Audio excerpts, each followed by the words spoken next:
नमस्कार सगळ्यांना, स्वागत आहे माझ्या मिनी ब्लॉगमध्ये तुमचं।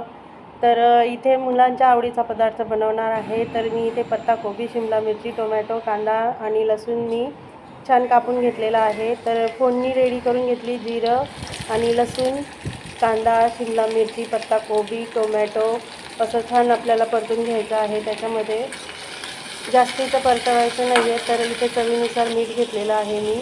त्याच्यानंतर tomato sauce, red chilli sauce, green chilli sauce, Maggi masala, peri peri masala, chilli flakes आणि आपलं नॉर्मल असं स्टफिंग रेडी आहे। इथे चपाती घेतली, चपातीवरती रेड चिली सॉस घेतलेला आहे आणि इथे पिझ्झा सॉस मी घेतलेला आहे आणि तो छान आपल्याला मिक्स करून सगळं चपातीवरती पसरून घ्यायचा आहे। तर इथे पसरून घेतला आणि आपण जो मसाला भाज्या तयार करून घेतलेल्या होत्या, स्टफिंग तयार करून घेतलेलं होतं ते घ्यायचं आहे। ते छान चपातीवरती टाकल्यानंतर मी कच्च्या भाज्या पण टाकलेल्या आहेत, जसं पत्ताकोबी, शिमला मिरची, कांदा, टोमॅटो हे सगळं टाकून घेतले वरून। बघू शकता तुम्ही किती छान कलरफुल दिसतं आहे। तर हे टाकल्यानंतर इथे मी पेरी पेरी मसाला पुन्हा टाकलेला आहे आणि इथे चीज पण ॲड केलेला आहे। भरपूर असं चीज मी घातलेलं आहे आणि किती सुंदर दिसतं आहे।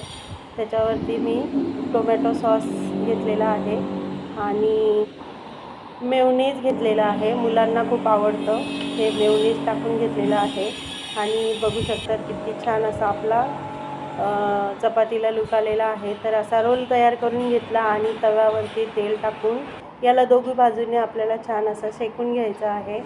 तर मी दोघी बाजूने शेकून घेतलेलं आहे छान।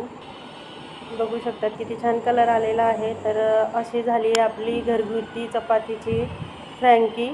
तर त्याला बाहेरचा लूक येण्यासाठी मी असं पेपरमध्ये पॅक करून घेतलेला आहे। तर आजची घरगुती फ्रँकीची रेसिपी तुम्हाला आवडली असेल तर व्हिडिओला लाईक, शेअर, सबस्क्राईब नक्की करा। तोपर्यंत बाय।